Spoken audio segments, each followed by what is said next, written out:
रोहतक से लोकसभा जीतकर आए दीपेंद्र हुड्डा की राज्यसभा सीट अब खाली हो गई है। जल्द ही इस सीट पर चुनाव होना है, मगर उससे पहले ही इस सीट को लेकर कांग्रेस और जेजेपी के बीच जुबानी जंग चल पड़ी है। कल ही पूर्व डिप्टी सीएम दुष्यंत चौटाला ने कांग्रेस को खुला ऑफर दे दिया कि यदि कांग्रेस कोई ऐसा उम्मीदवार लेकर आती है जो किसी दल से नहीं जुड़ा हो और किसी क्षेत्र में उसने नाम कमाया हो, तो जजपा उस उम्मीदवार के लिए कांग्रेस का समर्थन करने को तैयार है।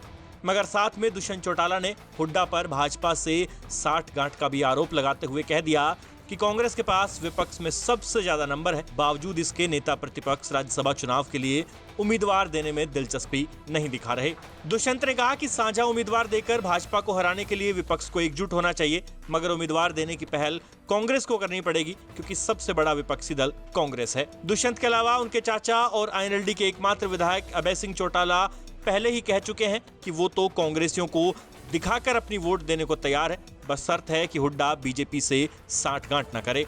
दोनों चाचा भतीजों के आरोप पर अब पूर्व सीएम भूपेंद्र सिंह हुड्डा ने भी चुप्पी तोड़ते हुए सीधा जवाब दे दिया है। हुड्डा ने दिल्ली में पत्रकारों से बातचीत के दौरान गेंद उल्टा जजपा के पाले में डाल दी। उन्होंने दुष्यंत के बयान पर पलटवार करते हुए साफ कह दिया कि अकेले कांग्रेस के पास नंबर नहीं है, लिहाजा विपक्षी अपने 14 विधायक एकजुट करे और चाहे तो अपना उम्मीदवार भी उतार ले।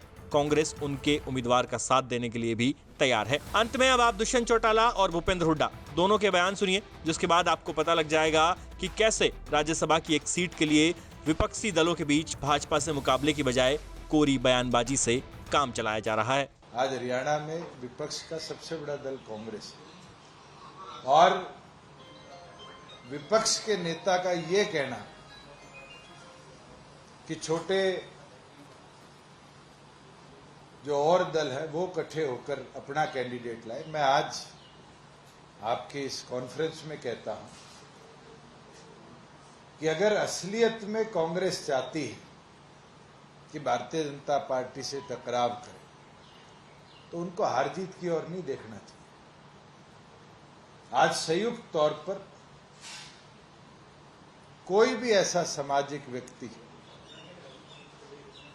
जो हम सबको, प्रदेश को अच्छा नेतृत्व दे पाए, अगर कांग्रेस लाती है तो हम उसका समर्थन करने का काम करें। अगर कोई खिलाड़ी रिनाउंड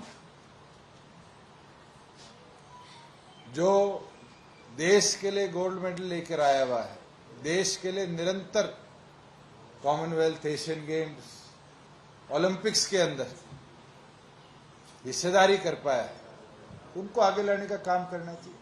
और मुझे नहीं लगता ऐसा कोई व्यक्ति आएगा जो चाहे कांग्रेस हो, चाहे जननायक जनता पार्टी हो, चाहे वो लोकदल हो, चाहे निर्दलीय हो, हम सब मिलकर उसका समर्थन भी करेंगे।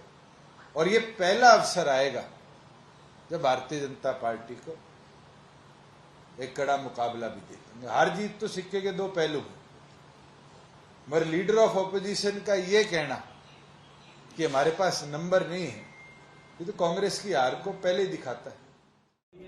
ये राज्यसभा मिलेगा 15-16 जो विधायकों की कह रहे हैं समर्थन की, वो कह रहे हैं हम लोग समर्थन देने को तैयार है अगर कांग्रेस कोई अच्छा प्रत्याशी लेकर के आती है। तो क्या आपको उनको विश्वास है उनके ऊपर? ऐसा है वो आए 14 हमारे उनका कभी कोई घर आता, कभी कोई घर आता। सर इधर देखिए, हमारे को कोई भी एतराज नहीं है कि वो अपना प्रत्याशी देगा, लेकिन 14 इकट्ठे तो नहीं। लेकिन वो कह रहे हैं कि कांग्रेस उतारे, किसी को भी उतारे, चाहे कोई खिलाड़ी हो तो भी वो तैयार है। ऐसा है कि हमारा नंबर हमारे नहीं तो ये है, उनकी नीयत है बीजेपी की तरह 14 ज्यादा है राज्यसभा। जेजेपी का हाथ विधायक नहीं ला पाएगी, जेजेपी 8 लगता है।